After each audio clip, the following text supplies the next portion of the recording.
घर हो चुके ये मंदिर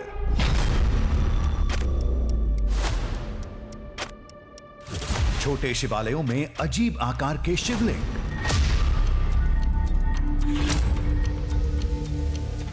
चट्टानों के साए में पनाह लिए जलकुंड,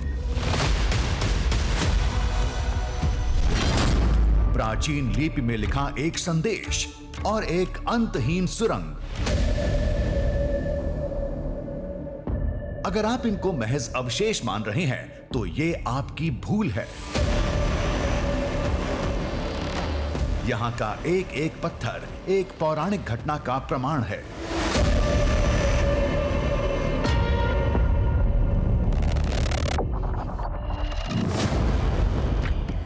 दावे के मुताबिक त्रेता युग का ये वही शिवधाम है जहां रावण को 10 सिर का वरदान मिला,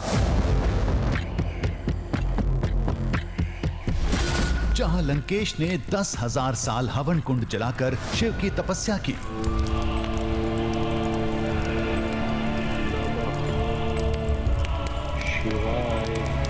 9,000 साल अपने सिर काटकर चढ़ाते रहे, 10,000वें वर्ष महादेव प्रकट हुए और दशानन होने का आशीर्वाद दिया।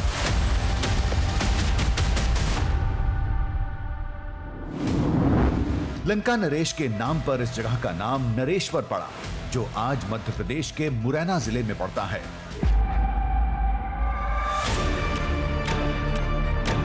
जो दक्षिण भारत की रामायण है उसके अंदर में इस नरेश्वर के मंदिर का उल्लेख किया गया है कि जहाँ रावण ने आके और तपस्या करी थी और जो 10 सिर वाली जो थी मैया से मांगे थे या किससे मांगे थे, तो ये हिंदी रामायण में तो नहीं है इसका उल्लेख, लेकिन दक्षिण भारत की रामायण में कुछ लोगों ने मुझे बताया था। अच्छा, इस स्थान का? हाँ।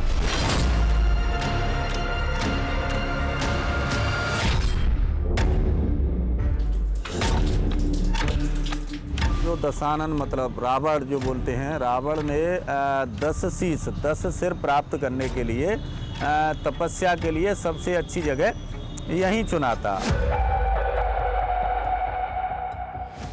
मध्य प्रदेश में रामायण काल के कई साक्ष्य हैं, लेकिन इस जगह का नाम तो कभी नहीं सुना। ये दावा हम कैसे मान लेते?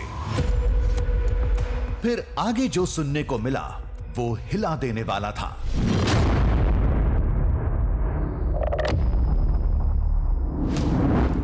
कहानी के मुताबिक 10,000 साल साधना के लिए लंका नरेश ने हवन कुंड को कई अद्भुत शक्तियों से जागृत किया था।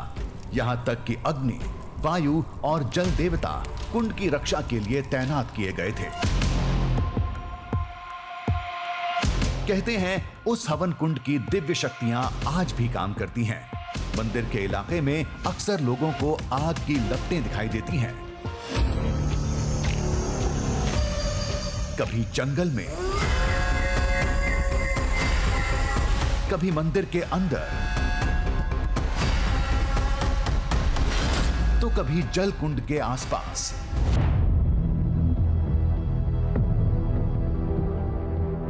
आज भी अगर कोई जाए ना तो लोग कहते हैं प्रमाण के तौर पे अचानक से जो कई लोग बताते हैं तो बोले कहीं ज्वाला दिख गई जलती हुई अचानक से, मतलब ऐसी चीज़ें, क्योंकि वो तो प्रज्वलित हो गई है तो वो तो हमेशा वो ज्वाला जलती दिखाई देती है। अब ये कौन सा दावा है? अपने आप कैसे आग लग सकती है, वो भी रात के वक्त? तो लोगों ने कहा किसी के मानने या नहीं मानने से सच नहीं बदलने वाला। अगर सबूत चाहिए तो आपको आना पड़ेगा। दशानन की तपोस्थल है और एक साक्ष्य ढूंढेंगे, कई मिल जाएंगे, अपन को कई मिल जाएंगे, मगर देखने के लिए केवल नजर चाहिए। आपको अगर कुछ प्रमाण चाहिए तो हिम्मत करिए, रुकिए, रात को देखिए।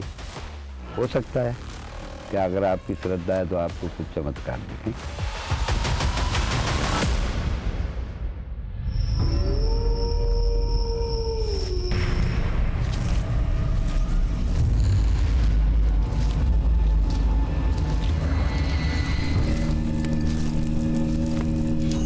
मालूम नहीं है, दिमाग बिल्कुल सुन्न हो रहा है।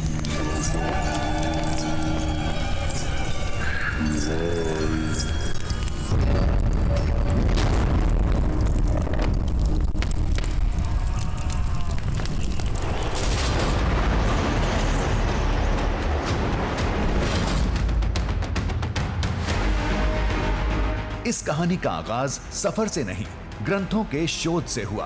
पहले ये जानना जरूरी था कि रावण के 10 सिर थे या नहीं।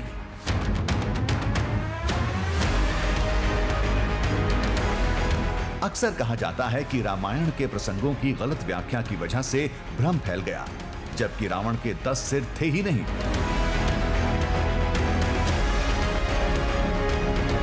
हमने रामचरितमानस और वाल्मीकि रामायण का गहन अध्ययन किया, कई श्लोकों और चौपाइयों को परखा, फिर हकीकत सामने आई।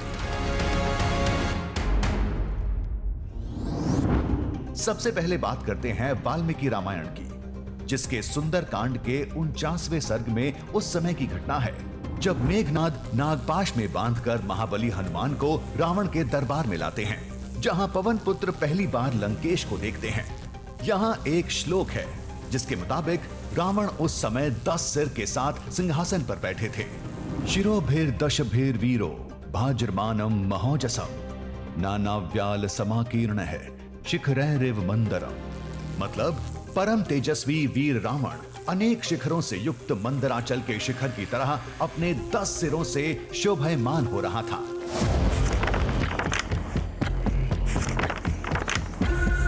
रामचरितमानस के युद्ध कांड में भी लिखा है। ये प्रसंग उस समय का है जब युद्ध में श्री राम बाणों से रावण के सिर कई बार काटते हैं, लेकिन वो खत्म नहीं होते। चौपाई कुछ इस प्रकार है। काटे सिर भुज बार बहु मरत ने भट लंकेश प्रभु क्रीड़त सुर सिद्ध मुनि व्याकुल देख कलेस। मतलब सिर और भुजाएं बहुत बार काटी गईं, फिर भी वीर रावण मरता नहीं। प्रभु तो खेल कर रहे हैं, परंतु मुनि, सिद्ध और देवता उस क्लेश को देखकर व्याकुल हैं।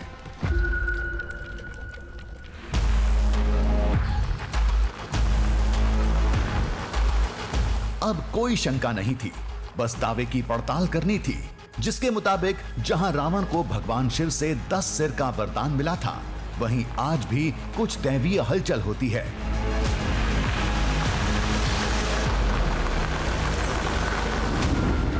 एक बड़े मकसद के साथ हम मध्य प्रदेश के मुरैना के बीहड़ों में पहुंच गए।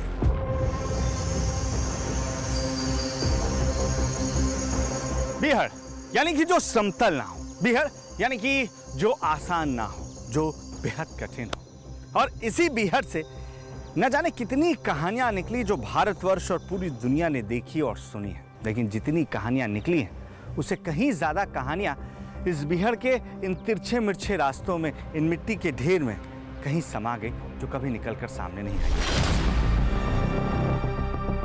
लेकिन आज हम उन कहानियों की बात नहीं करेंगे। आज हम इन बीहड़ के बीच से होकर गुजरने वाले एक ऐसे रास्ते पर जाएंगे जो रास्ता सीधे जोड़ता है त्रेता युग को आज के युग से, जो रास्ता जोड़ता है रावण के दशानन होने की कहानी से। तो आइए हमारे इस खास दृश्यम की तलाश शुरू करते हैं बीहड़ के इसी जंगल से।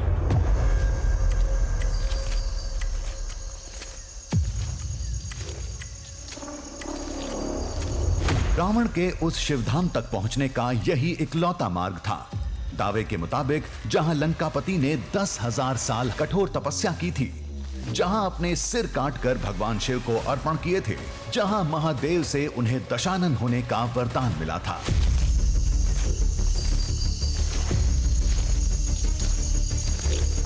बीहड़ हरा भरा हो या सूखा, इसे पार करने की चुनौती हमेशा रोड़ा साबित होती है।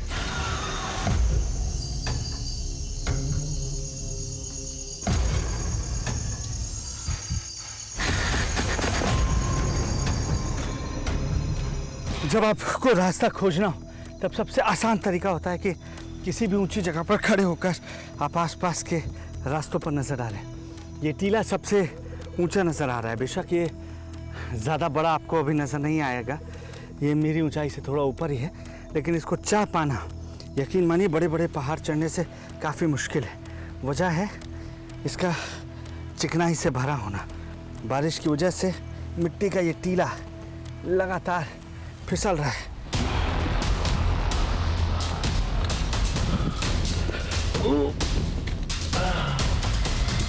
शिवधाम का रास्ता जानने के लिए टीले पर चढ़ना जरूरी था।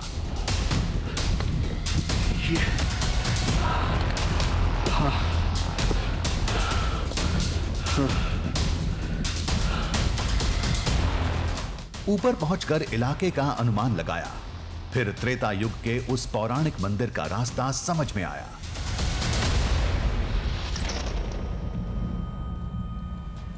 मुझे लग रहा है कि हमने शायद कोई गलत रास्ता चुना था, क्योंकि मुझे दूर वहाँ ठीक मंदिरों का एक झुंड नज़र आ रहा है और बिल्कुल साफ सुथरी जगह पर है।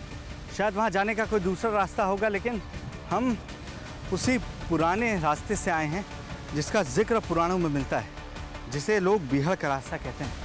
फिलहाल अब हमें इस रास्ते आगे बढ़ना होगा।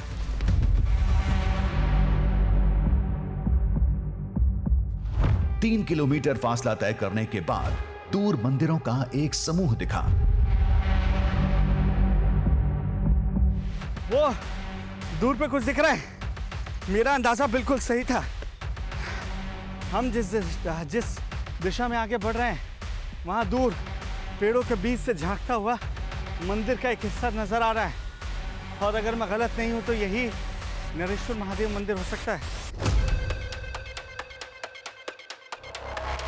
लेकिन अगर मैं ऐसे बढ़ना चाहूँ तो ये बहुत मुश्किल लग रहा है। मुझे पहाड़ों के रास्ते अब जाना पड़ेगा ताकि हम जल्दी पहुँच सकें।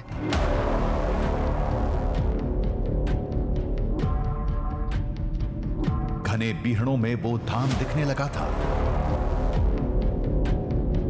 मिट्टी के टीलों की भूल भुलैया में गुम हुए बगैर यहां तक पहुंचना किसी उपलब्धि से कम नहीं था, लेकिन धाम की पहली झलक ने ही सन्न कर दिया।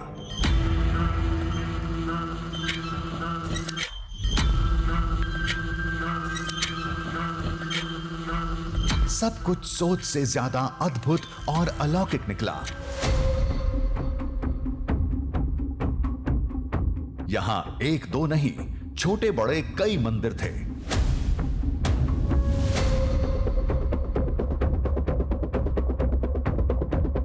बड़ी से बड़ी चट्टानों को तराशकर इन्हें आकार दिया होगा।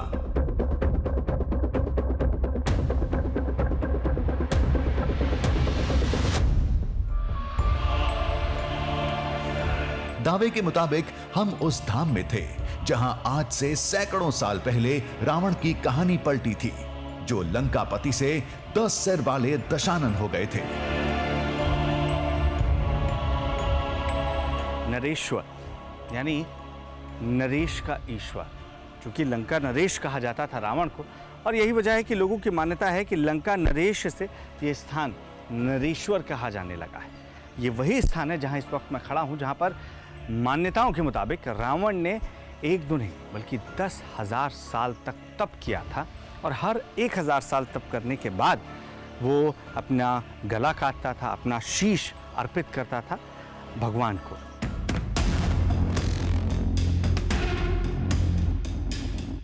मौजूदा ढांचा 3वीं से 7वीं शताब्दी का बताया जाता है।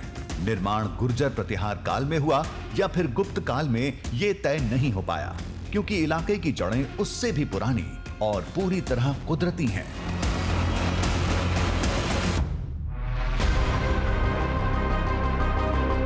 मंदिर के ऊपरी हिस्से में 2 जलकुंड हैं, जहां बरसात का पानी जमा होता है। इसका पानी मंदिर के मुख्य शिवलिंग का जलाभिषेक करते हुए बहता है।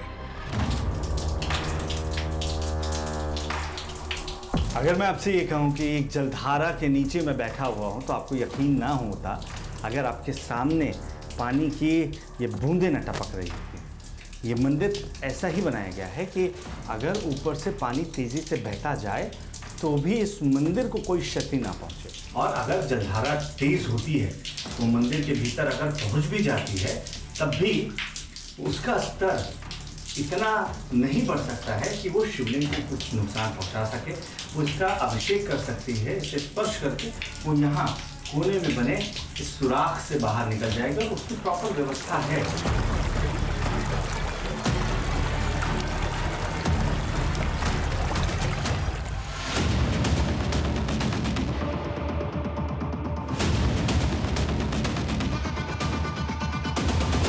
ये है वो हवन कुंड जिसकी तलाश हमें दिल्ली से यहां खींच लाई थी। ये केवल एक प्रतीक है। मान्यता है कि रावण ने अपना दिव्य हवन कुंड यहीं बनाया था। वो कोई आम कुंड नहीं था। उसमें देवताओं की दिव्य शक्तियों के साथ राक्षसों का माया जाल भी था। रावण ने जब इस स्थान पर तप किया, लोग मानते हैं और बताते भी हैं कि वो तप सालों तक चलना था। 10,000 साल तक वो तप यहाँ पर चला था, ये मान्यता है। और ये निर्विघ्न चल सके इसलिए रावण ने तप शुरू करने से पहले ही अग्निदेव, जलदेव और पवन देव का आवाहन किया था। उस हवन कुंड में अग्नि स्वयं अग्निदेव की तरफ से दी गई थी ताकि वो निरंतर जलती रहे। पवन देव इस बात को लेकर आश्वस्त रावण को कर चुके थे कि हवा की वजह से हवन में कोई बाधा नहीं डलेगी, जबकि जलदेव को भी इसलिए मना लिया था कि बारिश की वजह से या पानी की वजह से हवन में कोई बाधा नहीं आएगी, वो निर्विघ्न चलता रहेगा।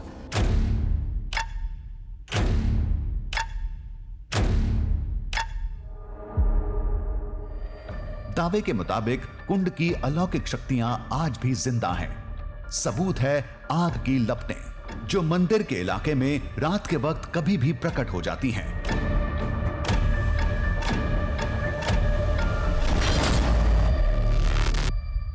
आज भी अगर कोई जाए ना तो लोग कहते हैं प्रमाण तो प्रमाण के तौर पे अचानक से जो कई लोग बताते हैं तो बोले कहीं ज्वाला दिख गई जलती हुई अचानक से, मतलब ऐसी चीज़ें, क्योंकि वो तो प्रज्वलित हो गई है तो वो तो हमेशा वो ज्वाला जलती दिखाई देती है।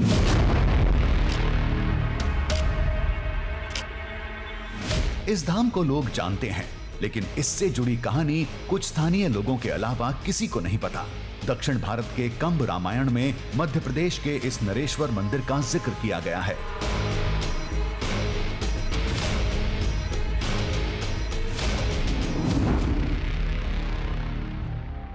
जो दक्षिण भारत की रामायण है उसके अंदर में इस नरेश्वर के मंदिर का उल्लेख किया गया है कि जहाँ रावण ने आके और तपस्या करी थी, वो जो 10 सिर वाली जो थी मैया से मांगे थे या किससे मांगे थे, तो ये हिंदी रामायण में तो नहीं है इसका उल्लेख, लेकिन दक्षिण भारत की रामायण में कुछ लोगों ने मुझे बताया था। इस स्थान का। हाँ।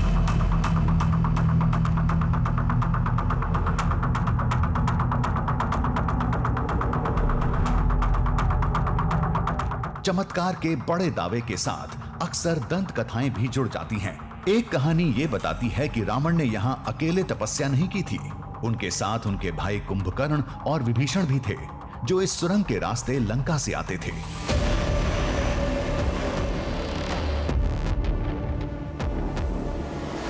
सुरंग से कभी हर वक्त पानी की धारा बहती थी। पहले लोगों को लगा कि ऊपर का कुंड पानी का स्रोत होगा, लेकिन कुंड सूखने के बावजूद पानी की धार कम नहीं होती। फिर सुरंग में घुसकर जानने की कोशिश की गई, जो कई मील के बाद भी खत्म नहीं हुई। फिर लोग वापस लौट आए।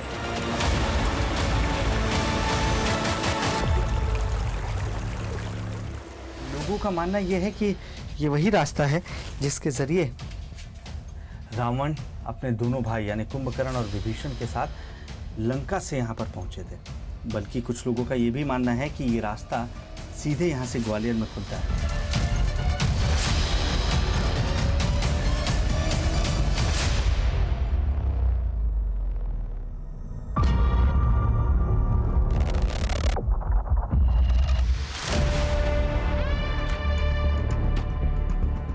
क्या आपने एक बात पर गौर किया?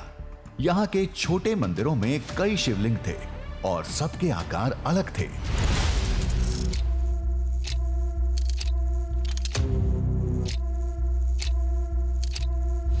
यहाँ कुल 10 आकार के शिवलिंग हैं और इसके पीछे भी रावण के दशानन की कहानी बताई जाती है। जैसे यहाँ पर आप देखेंगे जो शिवलिंग है, प्राय आप देश के किसी भी हिस्से में जाएंगे तो इस तरीके की शिवलिंग आपको देखने को मिलती है, जिसे आप अंडाकार कह सकते हैं।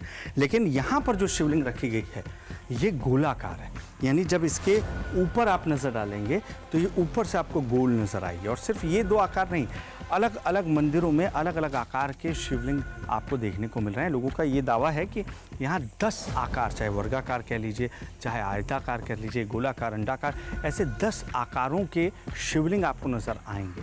और इसकी वजह सिर्फ एक बताई जाती है कि दशानन यानी 10 सिर वाले रावण ने जब यहाँ पर तपस्या की थी तो उसने 10 रूपों को भोलेनाथ के यहाँ पर पूजा था।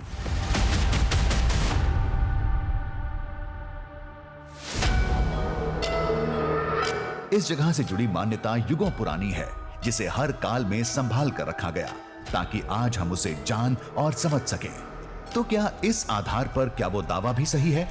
क्या वाकई इसी शिवधाम में रावण ने 10 साल साधना की थी? क्या इसी जगह लंकापति को 10 सिर का वरदान मिला था?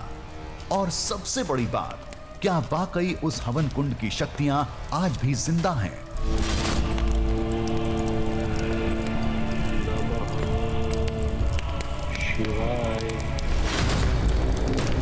तो क्या हमें आज रात में वो दिव्य अग्नि दिखेगी?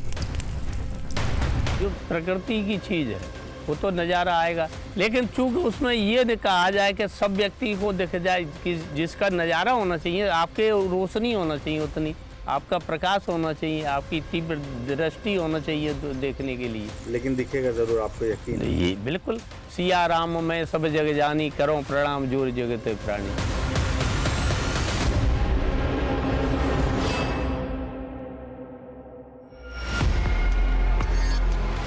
बिना परखे तो सोना भी पीतल लगता है। ये तो एक अविश्वसनीय दावा था। आज रात हम इस धाम की निगरानी करेंगे। देखते हैं हमें वो ज्वाला दिखती है या नहीं।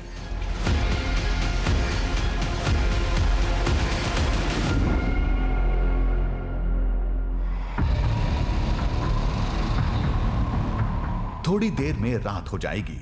उससे पहले पड़ताल की पूरी तैयारी करनी थी। पुरातत्व विभाग ने रात के वक्त मंदिर में रुकने की इजाजत नहीं दी थी, इसलिए मंदिर के हर हिस्से में कैमरा लगाना होगा ताकि हर घटना रिकॉर्ड होती रहे।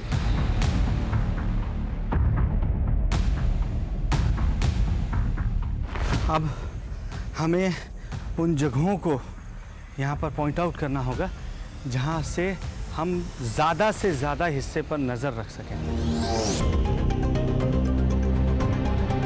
मंदिर बहुत बड़ा था। हमने इसे 4 हिस्सों में बांटा। अंदर के 3 हिस्से में कैमरा लगेगा और चौथा हिस्सा जो धाम का बाहरी इलाका है वहां हम खुद रहेंगे। हम इसके अलग अलग कोनों पर अलग अलग कैमरा लगा रहे हैं। नाइट विजन कैमरा है ताकि रात का वक्त भी हम इसमें कैप्चर कर सकें अच्छे से। एक यहाँ लगा रहा हूँ और एक मंदिर के सामने हम लगाएंगे कि मंदिर के आसपास कोई चहलकदमी होती है तो हम वो भी देख सकें।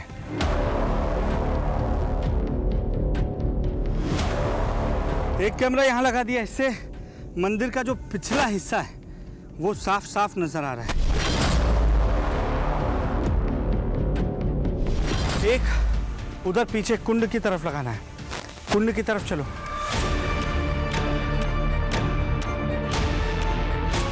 कैमरा है ना तुम्हारे पास? लेकर आओ इधर।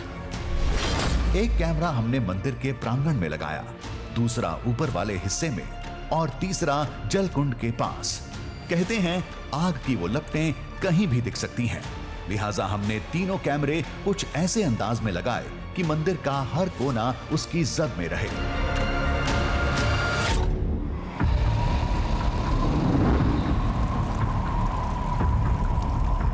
और बाहर मंदिर के पास जंगल वाले इलाके में हम खुद पहरा देंगे।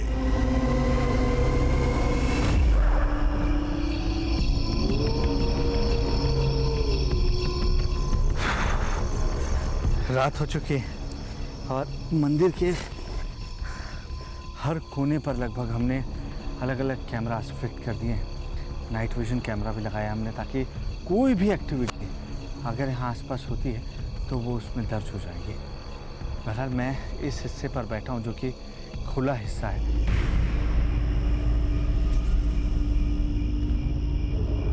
रात होते ही जंगल जिंदा हो जाता है। खतरनाक आवाजें आने लगती हैं।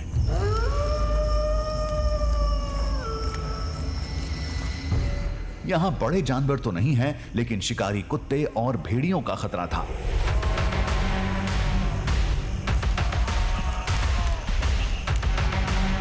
लहरों से डरने वाले समंदर में नहीं उतरते। जब उतरते हैं तो गहराई के डर को किनारे छोड़ देते हैं।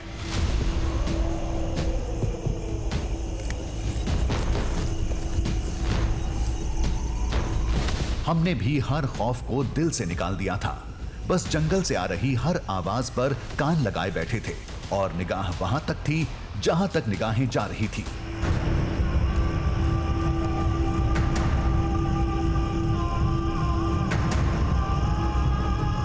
12 बजे से ज़्यादा का वक्त हो चुका है और अभी तक हमें कुछ ऐसी चीज़ नज़र नहीं आई है जो अलग हो, जिसे लेकर लोग कह रहे थे कि यहाँ पर आपको ज़रूर नज़र आएगा। रात के वक्त एक छोटी सी चिंगारी भी दिख जाती है। दावा तो आग की लपटों के दिखने का था। अगर वैसा कुछ हुआ तो हमें जरूर दिखेगा।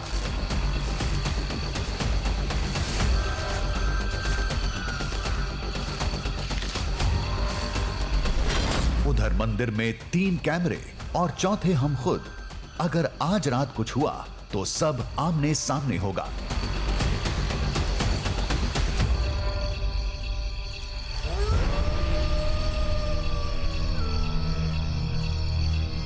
बहुत देर पहरेदारी की, कुछ नहीं दिखा। निगरानी करते करते थकान से आंख लग गई।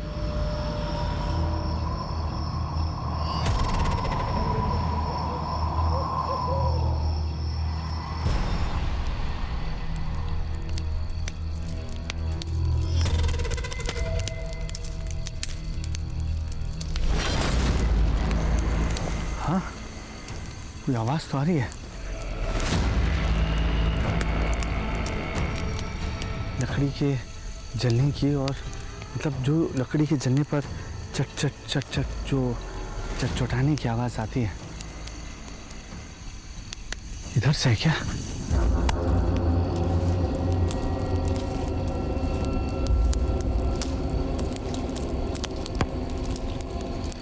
एक आवाज ने हमारे रोंगटे खड़े कर दिए।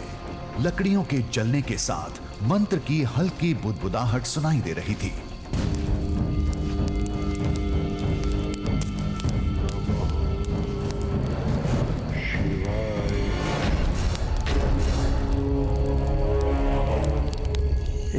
इस तरफ से कहीं मुझे न सिर्फ जलती लकड़ियों के चटचटाने की आवाज़ आ रही है, बल्कि ऐसा मुझे लग रहा है कि वहाँ उस तरफ रोशनी भी देखने को मिल रही है। दिमाग बिल्कुल ब्लैंक है, बिल्कुल सुन्न है। मैं ये भी नहीं समझ पा रहा हूँ कि क्या हो सकता है ये।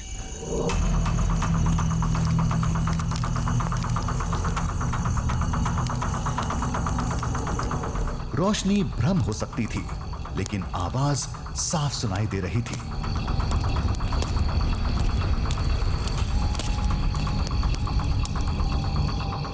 आधी रात इस बियाबान में कोई क्यों आएगा, लेकिन कुछ तो था जो हमें खींचे ले जा रहा था।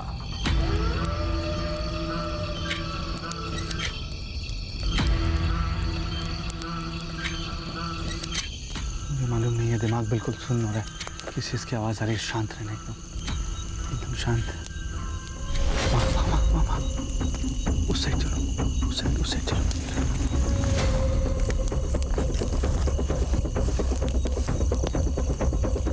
आहिस्ता आहिस्ता हम आवाज के बेहद करीब पहुंच गए।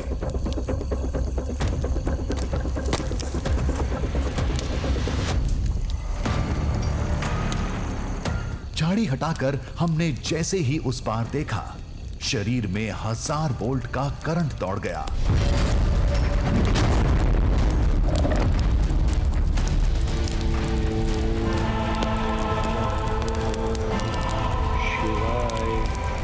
थोड़ी दूर पर आग की लपटें दिख रही थीं। वहां एक साया भी मंडरा रहा था। पता नहीं कौन था। खुद को संभाला, दबे पांव थोड़ा आगे सरके। फिर सामने का दृश्य देख रूह कांप गई।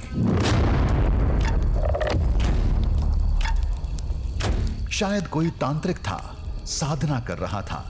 समझ में नहीं आ रहा था कि क्या करें, आगे बढ़ें या नहीं।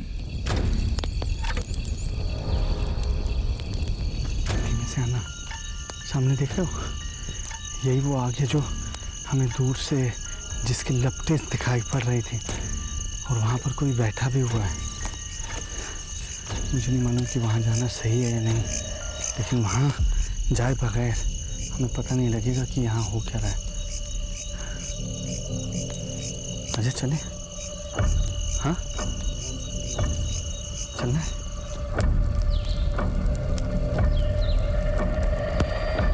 डर था, लेकिन जानने की उत्सुकता भी थी। कदम अपने आप लपटों की तरफ बढ़ते चले गए। डरते डरते हमने बात शुरू की। नमस्कार जी। आप यहाँ क्या कर रहे हो?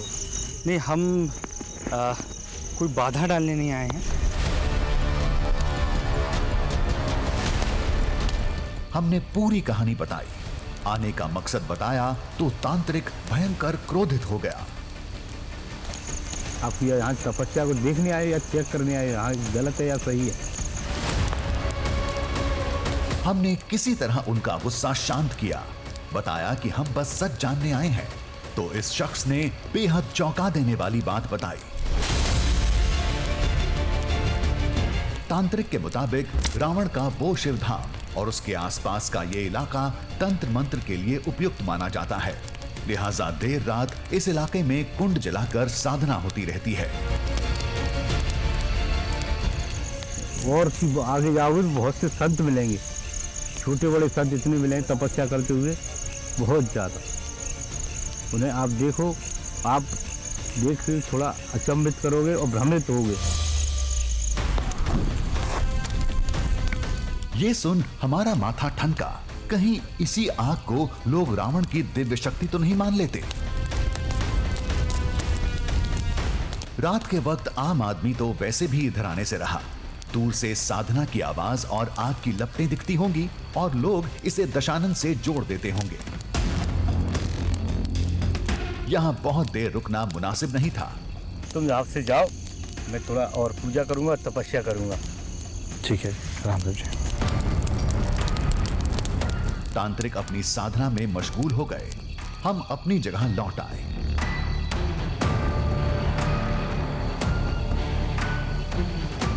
अब तो एक एक पल काटना मुश्किल हो गया। खामखा लोगों की बातों में आकर हमने वक्त गंवाया।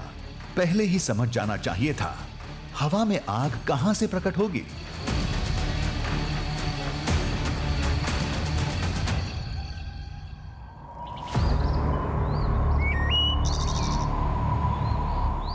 अफसोस करते करते सुबह हो गई। सुबह होते ही हम बुझा मन लेकर मंदिर से कैमरे उठाने चल दिए। हमें मालूम था उसमें कुछ भी चौंकाने वाला नहीं मिलेगा, क्योंकि दावा हवा हवाई था। तभी गर्म राख पर पैर पड़े। एक सेकेंड।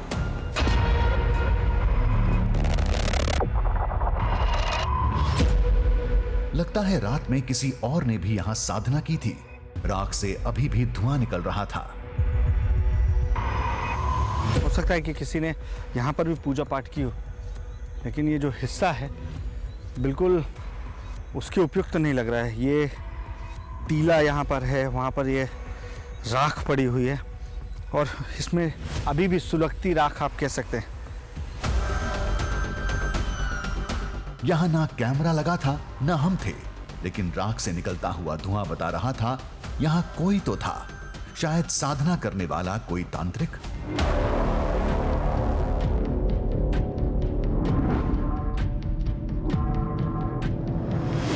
जब हम मंदिर पहुंचे सब कुछ सामान्य था, बिल्कुल हमारी सोच के मुताबिक। अब आखिरी औपचारिकता पूरी करनी थी। मंदिर में लगे कैमरे को खंगालना था।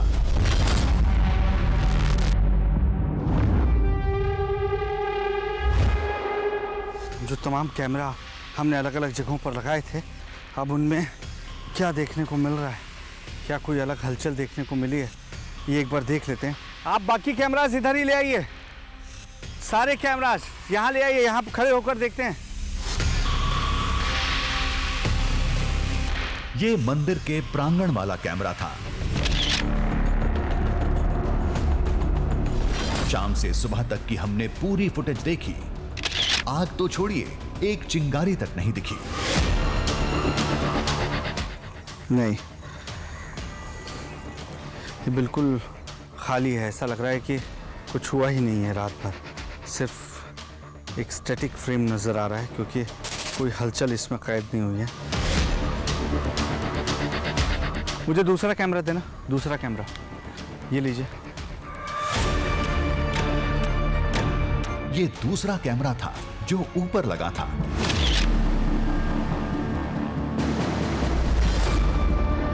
इसमें भी वही हुआ जो हम सोच रहे थे। नहीं, मुझे नहीं लगता कि किसी भी कैमरा में कुछ मिलेगा, क्योंकि जो हमें मिला था, अगर वो राख का ढेर किसी पूजा करने वाले का स्थान रहा हो, वो बचा हो, तब इससे कोई इनकार नहीं किया जा सकता। लेकिन फिलहाल इसमें कुछ ऐसा देखने को नहीं मिल रहा है।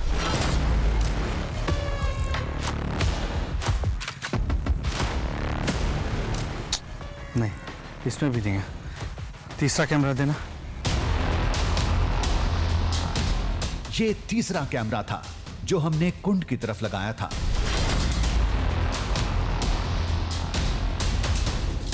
जल्दी के चक्कर में हम इसे फास्ट फॉरवर्ड में देख रहे थे।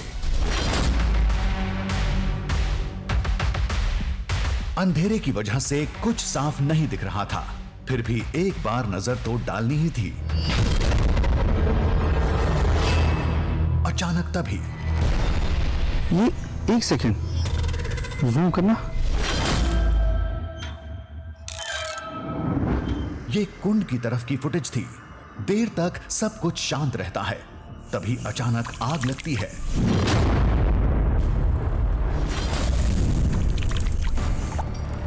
तेज लपटें उठती हैं। उस समय पानी में हलचल भी होती है। एक बार और देखिए।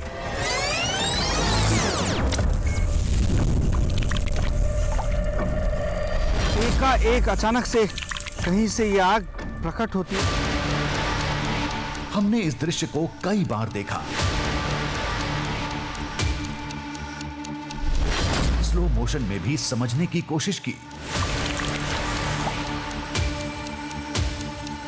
ये मंदिर के ठीक पीछे देखिए, एकाएक ऐसा लग रहा है कि कोई ज्वाला सामने आई और गायब हो गई। पलक झपकते ही वो बुझ गई है। कहां से आई, कैसे बंद हुई, ये कुछ नहीं समझ में आ रहा है। आग एकदम से लगी थी और अचानक लगी थी। साथ में पानी में भी हलचल हुई। पानी की हलचल तो किसी छोटे मेंढक की वजह से हो सकती है, लेकिन आग ये अपने आप कैसे जली? आग एक टीले के पीछे जली थी। कुछ देर तक लपटें निकलती हैं। आंच थोड़ी मध्यम होती है, फिर बुझ जाती है।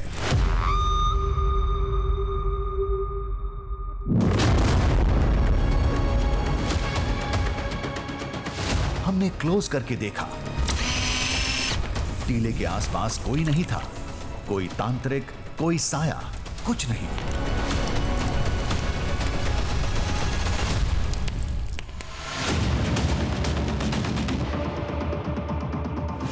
फुटेज छोड़ हम तुरंत उस जगह पर गए। वहां कोई राख भी नहीं थी।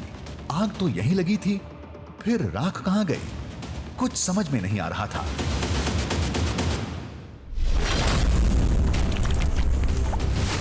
क्या ये वही आग थी जिसका लोग दावा कर रहे थे?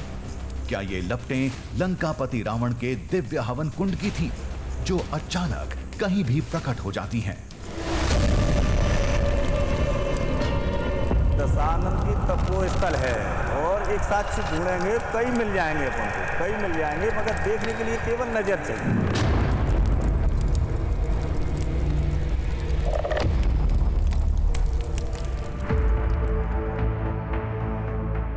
आग तो खुद से लगी थी, लेकिन कैसे? कोई तो वजह होगी। लोगों के मुताबिक ये उसी दिव्य शक्ति का काम है जो रावण के अग्निकुंड से निकलकर आज भी इस इलाके में जिंदा है। लेकिन हमारे दिमाग में कुछ और चल रहा था।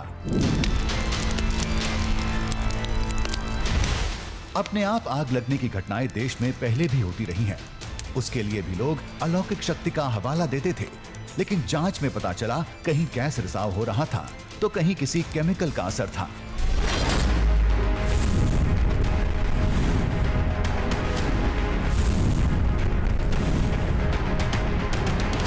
इसका फायदा जादूगर भी अच्छे से उठाते हैं, जो बिना चिंगारी आग के शोले भड़का देते हैं।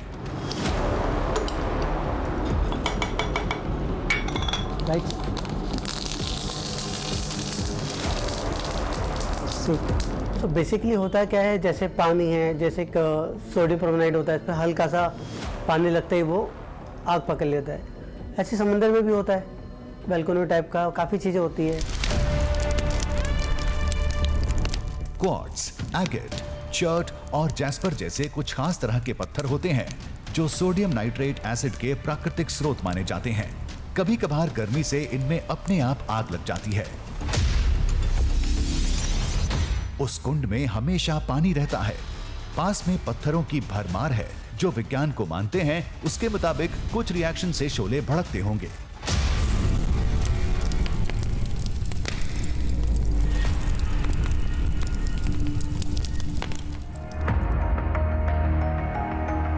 आस्था अपनी जगह सही है, लेकिन विज्ञान पक्ष की अनदेखी भी नहीं की जा सकती।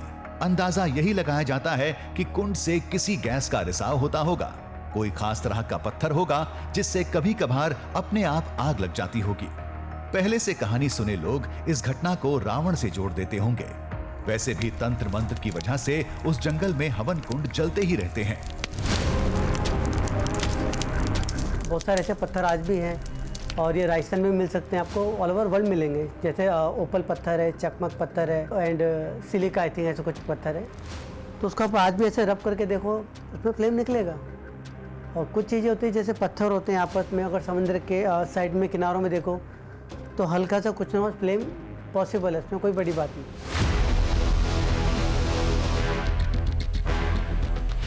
राय शुमारी, सोच, विचार अलग हो सकते हैं।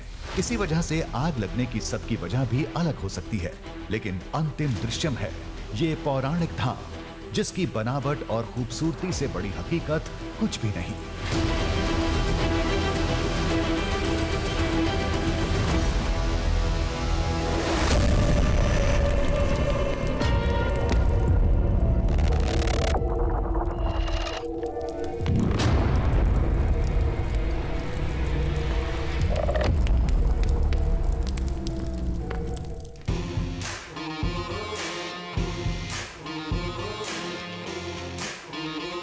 दरिया में झांकेंगे, पर्वत को नापेंगे, बांधेंगे धरती को अंबर की डोरों से। सूरज के चेहरे से पर्दा हटाना है, तूफान आंधी को भी अब चीर के जाना है। कुदरत की मुट्ठी से अब छीन लाएंगे हम, कुदरत की मुट्ठी से अब छीन लाएंगे हम। दृश्यम दृश्यम दृश्यम दृश्यम दृश्यम दृश्यम